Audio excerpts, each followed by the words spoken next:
नमस्कार, जनादेश की खास प्रोग्राम शख्सियत में आपका स्वागत है। मैं हूं आपके साथ प्राची सिंह और आज के इस खास प्रोग्राम शख्सियत में हम बात करेंगे सुब्रमण्यम चंद्रशेखर जी की। जी हां, सुब्रमण्यम चंद्रशेखर एक खगोल वैज्ञानिक थे। उन्होंने पाया कि विशाल तारे अपने गुरुत्वाकर्षण के तहत भारी या अनंत घनत्व तक पहुंचने के लिए ढह सकते हैं। आज हम इन गिरे हुए तारों को न्यूटन स्टार और ब्लैक होल कहते हैं।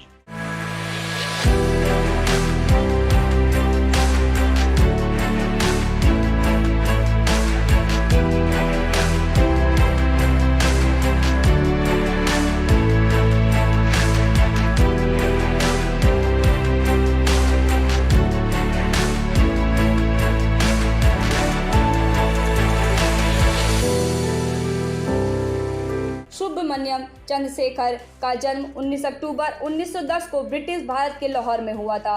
लाहौर अब पाकिस्तान में है। वे एक शिक्षित परिवार में 10 बच्चों में से तीसरे थे।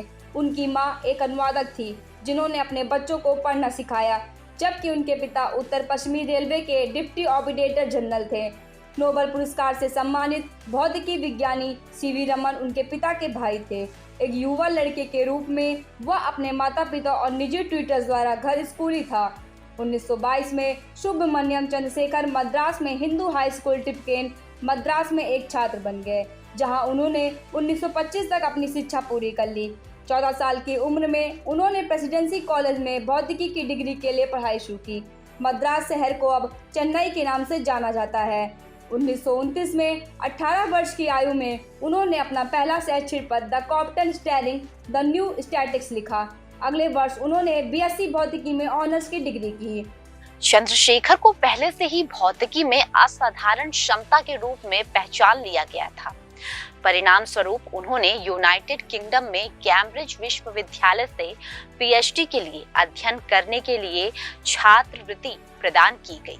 कैम्ब्रिजियम में उनके पर्यवेक्षक भौतिकी विज्ञानी और खगोल शास्त्री राल्फ फाउलर थे। 1930 में भारत ब्रिटेन के लिए जहाज से यात्रा करते समय चंद्रशेखर ने सफेद बौने तारों पर पतित इलेक्ट्रॉन गैस पर फाउलर और अन्य काम की समीक्षा की। उन्होंने इलेक्ट्रॉनों के व्यवहार को समझने के लिए पहले इस्तेमाल की जाने वाली शास्त्रीय भौतिकी को अपडेट किया, जिसमें अल्बर्ट आइंस्टीन की नई सापेक्षवादी भौतिकी शामिल थी। इस समय वह सिर्फ 19 साल के थे। सुब्रमण्यम चंद्रशेखर को इस कार्य के लिए भौतिकी में नोबेल पुरस्कार मिला। 1931 में चंद्रशेखर ने जर्मनी के गोटिंगेन का दौरा किया, जहां उन्होंने भविष्य के नोबेल पुरस्कार विजेता भौतिकी विज्ञानी मैक्स बॉर्न के साथ काम करने के लिए गर्मियों में खर्च करने के लिए आमंत्रित किया गया था। 1932 में चंद्रशेखर कोपेनहेगन डेनमार्क गए, जहां उन्होंने सैद्धांतिक भौतिकी संस्था में काम किया। इस 12 साल पहले नोबेल पुरस्कार विजेता भौतिकी विज्ञानी नील्स बोहर द्वारा स्थापित किया गया था। 1933 में वह कैम्ब्रिजियम लौट आए, जहां 22 वर्ष की आयु में उन्होंने अपनी पीएचडी डिग्री हासिल की। कैम्ब्रिजियम में 4 और वर्षों तक शोध जारी रखने के लिए उन्होंने फेलोशिप से भी सम्मानित किया गया था। 1952 में एस्ट्रोफिजिक्स जर्नल के प्रबंधक संपादक बन गए, जो 1969 तक अत्यधिक मांग वाली भूमिका में रहे। इस खगोल भौतिकी में से सबसे महत्वपूर्ण अंतर्राष्ट्रीय जर्नल में से एक प्रकाशन से निर्मित किया। इस अवधि चंद्रशेखर के लिए भारी प्रतिबंधाओं में से एक थी, क्योंकि उन्होंने अपने शोध कार्य, अपने लेखन और अपने विश्वविद्यालय के लिए शिक्षण को जारी रखा। इन सभी भूमिकाओं में अपने सामान्य बहुत उच्च मानकों को बनाए रखते हुए पत्रिका का प्रबंधन और निर्माण किया। अंत में वैज्ञानिकों ने स्वीकार किया कि चंद्रशेखर अपने शोध में सही थे और एंगिटन गलत थे। यह एक धीमी प्रक्रिया थी जिसमें लगभग 30 साल लग गए। अब यह स्वीकार किया जाता है कि सितारों का अंतिम भाग्य उनके द्रव्यमान पर निर्भर करता है।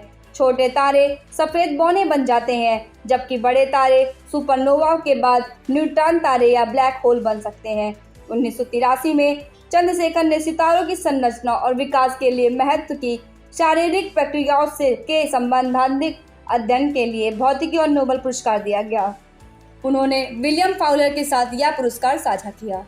सुब्रमण्यम चंद्रशेखर का दिल का दौरा पड़ने से 21 अगस्त 1995 को 84 वर्ष की आयु में निधन हो गया। उन्होंने 1980 में शिकागो विश्वविद्यालय में पूर्व प्रोफेसर के रूप में अपनी भूमिका से सेवानिवृत्त हो गए। उन्होंने शिकागो में रहना जारी रखा और उनकी वैज्ञानिक पुस्तकों का लेखन जारी रहा।